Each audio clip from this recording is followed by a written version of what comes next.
Well, hi Olivia. I just wanted to say Hi. thank you for coming on. As soon as I heard your single Taller, I knew that I wanted to talk to you. So, do you want to tell me a little bit about your inspiration for Taller and what that writing process was like? Yeah, totally. I wrote Taller about a year ago. Um, it was summer I decided to spend in Boston instead of home, which is in Chile, which is Yeah. where I grew up. And basically that's where my parents live, and my twin brother was there over the summer, and I was really missing him and my family. And so I kind of just wrote a song about our childhood together and growing up together. It's kind of funny because I remember like perfectly the moment that like really inspired that song. And I was just like subletting this room in Boston and watching a Tiny Desk concert video, Oh, um, a Lizzie McAlpine oh, awesome. video, which I think it's so good. And Yeah. she sang this unreleased song called Emma, and that song like just completely inspired the song and made me think about my brother. And so that's what I wrote about. Awesome. All right. Well, thank you for talking about that. Is there a process that you have for writing your songs, or is there a way that you get inspiration for writing your songs? Yeah, my process has really changed a lot throughout the years. I think I've always felt like I'm more like inspired by like a melody.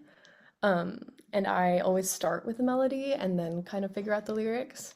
But what was interesting about this song was that the lyrics came first, and Mm, it was something that I like wrote down on my notes app, yeah. and just like came up with a chorus. And it was really cool. And I've started to write songs like that now, where I just kind of write down some of my thoughts and come up with a song. But yeah, a lot of it also just comes with like listening to other artists and like just like watching people like perform a song like on TikTok Yeah. Totally. and just feeling so inspired by that and just kind of like sitting down and writing something. Yeah. So you said that that's a similar process for how you write songs now. Are you currently in the process of writing any songs? Yeah, I mean, I'm always like writing something. I feel like my notes app and my voice memos app is just like, oh my God, no one needs to see that. It's crazy. Yeah, no, I'm always writing. The only, roadblock is, sitting down and actually recording it and Yeah. like doing it with a producer and everything, but Totally. always writing. And I have so many songs that are like so ready to be recorded and released. That's so So exciting. excited for that. Yeah. And you have a beautiful voice. I've been listening to a lot of Thank your you. music and your even your unreleased stuff or covers. When did you first realize that you can sing? Oh, wow. I don't even know. I started my musical journey when I was like five-ish. I started playing the violin. And yeah, I mean like I think the violin really like tuned my ear. And so naturally I just started kind of like singing like anyone does, just like in the shower or and then eventually I was like, I'm into music. I'm playing violin, and my sister also was singing, and my brother. We were all very like musical, Mhm. um, and so we just like all started singing, and I just fell in love with it, and I just like started, writing and singing, and liked it even more than playing the violin. But Yeah, I still do totally. that, so And were your parents musically inclined? like not at all, Really? which is funny. Yeah, my mom was just very insistent on us like learning a musical instrument. Yeah. And so my sister and I learned the violin, and my brother learned the cello when he was young. Um, but yeah, and my dad just like loves music, so they both just wanted, Totally. some music in the house, and Yeah. thank Awesome. God for that. All right. I saw that you're a part of your college a cappella group called the Yeah. Nor'easters and that you guys won the ICCA this year. Yes. Do you think that being a part of the Nor'easters kind of helped shape your voice or developed your voice as a performer? 100%. Yeah. the Nor'easters is like, I think honestly taught me so much about performing and using my voice in like so many different ways. I had never done a cappella before this, Yeah. and so it was just like a completely new way of singing. And now I feel like I have so much more to work with, and it's kind of weird because sometimes I'll like go to rehearsal and sing, and then I'll like practice for a gig and feel like I'm like a completely different singer when I do that. Because I'm just using different parts of my voice, but it's Yeah. just like all so blended, and I just like feel like so much more confident with my voice now that I like work at it so much through this group. And like just to state the obvious, when most people hear a cappella groups, they might think of Pitch Perfect. Did Yeah. that movie inspire you at all to join a cappella, or is being part of an a cappella Um, group really like Pitch Perfect at all? like honestly, well, what's funny, it's funny you say that because ICCA, which is a competition we just won, is the competition that is in the movie. Oh And wow. so like, yeah, so it's like based off the real competition. Yeah. So like, Really. yes, it is kind of like Pitch Perfect in that sense. Um, but yeah, I mean, I've always loved those movies. I didn't They're really like, classics. yeah, but I also like I moved to the States and went to college and was like, I don't know what acapella is. Like, I was honestly like, I didn't think it was gonna be anything like Pitch Perfect, and Yeah. um, I think it kind of is actually, but it's really fun. It's really fun. And they're like my best friends, so it's I awesome. love that. I also saw that you recently had the chance to sing Hillary Duff's song "What Dreams Are Made Oh Of" my in God. front of Hillary Duff, which is insane. I'm very jealous of you. But what was that like, and were you nervous to sing in front of her? Yeah, that's such a funny moment because I was so sick. That Really? was like maybe 4 days after we won the competition, and Oh God. um, yeah, we like drove back to Boston and just like rehearsed a bunch, and we like didn't really know. We knew that she was gonna be on there and she was gonna do her speech and we were gonna sing to her, but we didn't really know what she was gonna do. Yeah. And so, her coming up and like giving us a hug and taking a picture with us was just like so awesome. It was so funny and it was like great. I was like not too nervous because I was just sick and just wanting to sing well. Yeah. And I wasn't like too worried about anything else. I was just kind of like, I just need my voice to go out. Um, and it's all just like such a chaotic day that there's really no time to be nervous. I'm sure. But I honestly had just had so much fun. And she's so nice. She was Yeah. so, so nice. So yeah, that was kind of an insane moment. So cool. And you've had hits like Never Told You and Fit to You that have over 40,000 streams. So what's it Yeah. like to know that so many people are connecting with your music? It's so awesome. I mean, like Never Told You was my first single ever. And yeah, and it was just a song that I was so proud of, and I still am. And I just, it got on some playlists, and people seemed to like it, and yeah, it was really nice. It was really awesome. Just because, like, it was a lot of work to, you know, produce those songs and like write them, and you know, have a product that I was proud Yeah. of, and so it's really nice to hear that people like it too. All right. And then who is your biggest musical inspiration? Mm. My answer is always Lizzie McAlpine. Just because I started writing music like in eighth grade Yeah. and was like into it and doing it. And then when quarantine Really. hit, I was like, sophomore year ish, and I like just gone into this like I was just a huge fan of Lizzie Yeah. and listened to so many of her songs and unreleased songs like on social media. And that's kind of how I feel like I taught myself how to write better songs was like through her music. And so I just like feel very like connected to that and like Yeah. inspired by that. And so yeah, definitely her. And then you released a few singles throughout your musical career and an EP in My Head in 2024. So what was that like to put together an entire EP, and do you ever plan on creating a full album? Yeah, I mean, like down the line, 100% an album, that would be sick. The EP, yeah, that was. such an interesting moment because that entire EP is like songs I wrote when I was a sophomore in high school. Oh wow. And yeah, and I happened to just like record them a couple years later and then release them a couple years after that. Yeah. So like listening to them now kind of feels like even like a little bit outdated. But yeah, I love them and I it was like so fun to just like have all this music and be like, okay, I can release this entire project. Um, and yeah, and then I like took some time because I like moved to college, was in a completely different country and Right. didn't know anyone and like Yeah. was previously working with producers from Chile and all of a sudden like was like, oh my God, who do I work with? And so I'm glad to have like found a community now of people that I can work with and record music with. And on that note of being from Chile and from Santiago, what do Yeah. you miss most about Santiago and being in Boston and the US? Have you found any restaurants that like Yeah.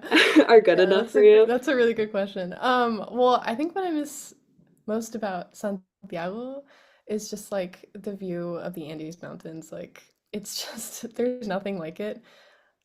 Even just driving on the highway, like back from the airport to Totally. my house, like you just see the mountains and you're just like, okay, this is like otherworldly.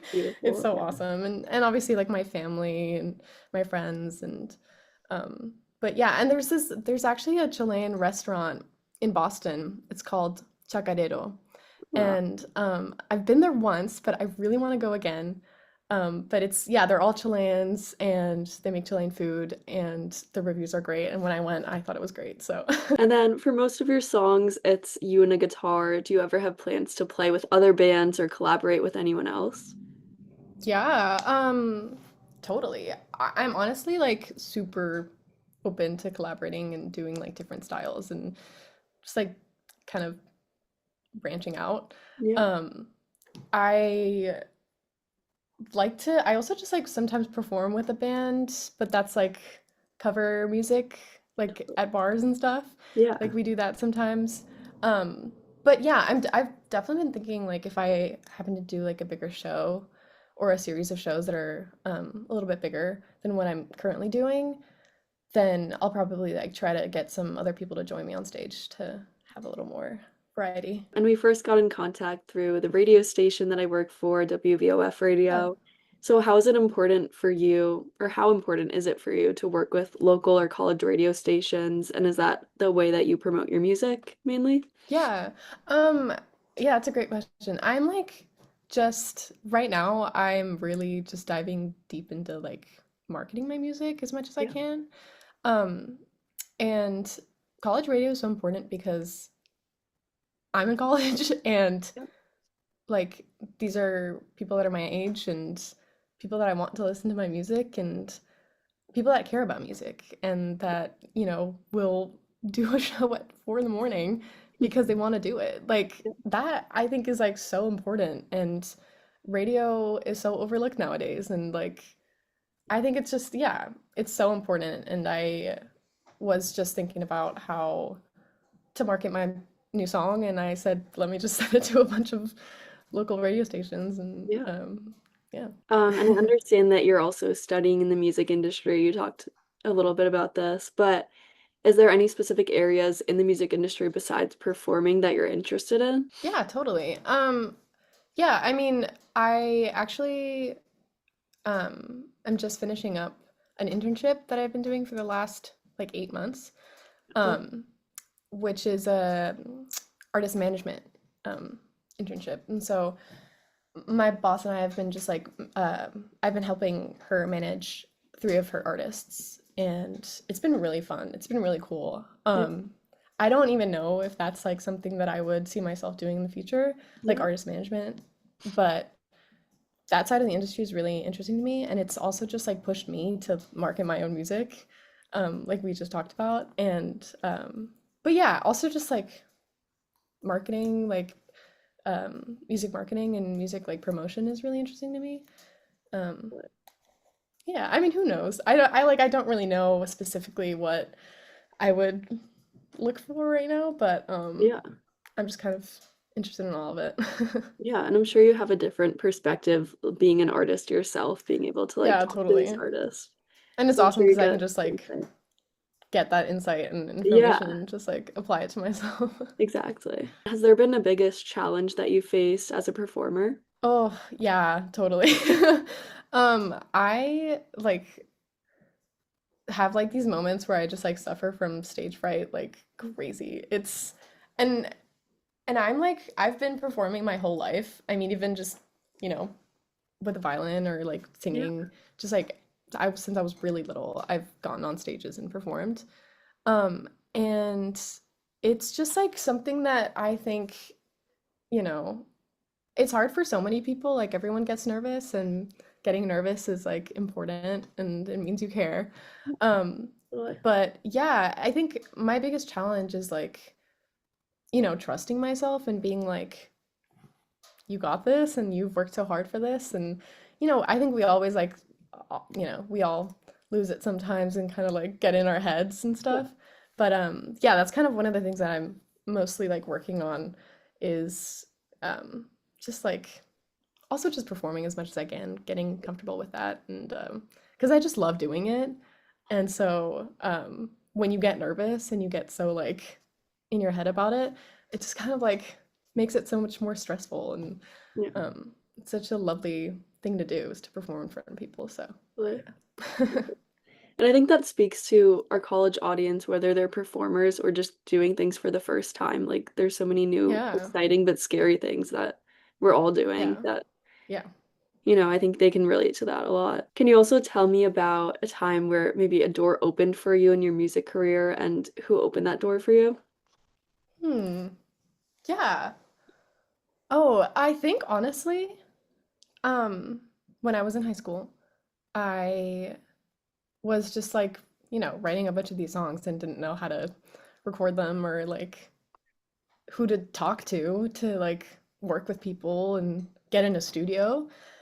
Um, and my dad was at his friend's house, and he was like, he was just telling them like, "Oh, look at what my daughter made," and he just like played them one of my songs, and Oh, their son happens to be a big musician in Chile. wow. And so they were like, "Oh my God, we have to send this to Benjamin, that's his name." And so they did, and then he like liked my demos, contacted me, and was like, "Hey, I have a producer that would work really well with you." And so we all got in a Zoom meeting, and it just like, you know, just worked out. And I still work with them, and I'm still like, I love all of them. They're so awesome, and they just like opened this like door to me of Wow. like just recording music, and it was just such an incredible first experience too, because like you never know. You're also like I'm like a teenage girl like working with a bunch of men, you know. You Yeah. never know what's gonna happen. Yeah. But these people were just so welcoming and so kind, and um yeah, they were awesome. What an incredible opportunity. Yeah, it Um, was it was so cool. Totally. And your family, you talked a little bit about your family, but have they supported your music career and your move to Boston? And like, how has that been being so far away from your family, but still trying Yeah. to move to the US to pursue your dreams? Yeah. Yeah, my family is so, so supportive. Which is just like I feel so lucky to be able to say that. Um, yeah, my dad is Chilean and my mom's American. And so I have family in the States. And Oh, so when I decided that I wanted to study music and move to the States, it was kind of like, okay, that makes sense. We yeah. have family there. You have a citizenship there. Yeah. Thank God. And so you know, my grandma lives in New York. So I was like, okay, I have family and it made sense. So was it a huge move? Like, yes, because I never lived there, but at the same time, I didn't feel like I was just like in the middle of nowhere. I just did feel some kind of like, you know, family support in that country. Um, but yeah, definitely just being away from my family was really tough on me the first year. I was like really having a hard time just like adjusting because I like felt like it was just so different. Yeah. And I feel so happy that now I like, you know, feel so at home in Boston with all my friends and definitely I mean this my a cappella group was like one of the things that like made me love it so much. Yeah. So it's just those little things that like, make it so much better. But yeah, it was definitely hard at first. All right, I'm gonna ask you one more question and then we'll move on to some fun rapid fire questions. Okay, cool. Is there anyone specific that you're listening to a lot right now, and who should everyone be listening to besides you? Hmm. I've been obsessed with Billie Martin. Mhm. Um, she's incredible. She, I just like, I don't know. It's just a vibe that like I love. Um, Ryan Beatty just released a new album. That's really good. I also like just discovered this artist, Maya Donovan. She's really good. She just released an album called Ceremony, I believe. Yeah, Ceremony, I think. Really good too. Um, and I don't know. Yeah, I mean, like in Spanish. I mean, my friend and producer, I guess, Benjamin Walker, he's incredible. He's just an amazing musician, and I'm always so inspired by him musically. And Silvana Estrada is an incredible Mexican musician I'm always inspired by. Just dropping names here, but These are some good future favorites. All right. We can start off with our rapid fire questions. So I'll just go through and ask you, Okay. do you prefer writing lyrics or writing melodies? Melody. Melodies. Thank you. Studio recording or performing live? I think performing live, actually. Do you use Spotify or Apple Music? Spotify. The way to I go. should know. Um, early morning songwriting or late night songwriting? Late night, definitely. I'm not an early morning Okay. Sad songs or happy songs? person. Sad songs, I have to say. For all my songs are sad. Love songs or breakup songs? Love songs. Love it. Opening for an artist or headlining your own show? Mm. Right now, opening for an artist. That's what I want to do right now. All right. When you're going to class, do you do hoodie or dressed up? Hmm. I'm gonna stay dressed up. This is my motivation for next semester. Yeah, totally. Cats or dogs? Oh my God. I have both, which is Oh, it's a hard such a hard decision. question. I'm just gonna say dog because it's the first one I had. Okay. Putting on a playlist or queuing up songs? Ooh, playlist. Queuing up is it stresses me out. I Really? can't do that. Yeah, I can't. It like genuinely stresses me out. I like to be in control of like what songs are gonna be That played, makes sense. That makes but sense. Yeah. playlist is more like easier. Yeah. Yeah. All right. Is there anything that I'm not asking you that you'd love to talk about? Ooh, I don't I don't think so. I think you covered it all. Yeah, this was a great chat. Um, Thank you so Thank you so much, much. Olivia, for talking with me today. Everyone should make sure to stream Taller by Olivia Zegers Yes. on all streaming platforms and watch the Taller music video out now on YouTube.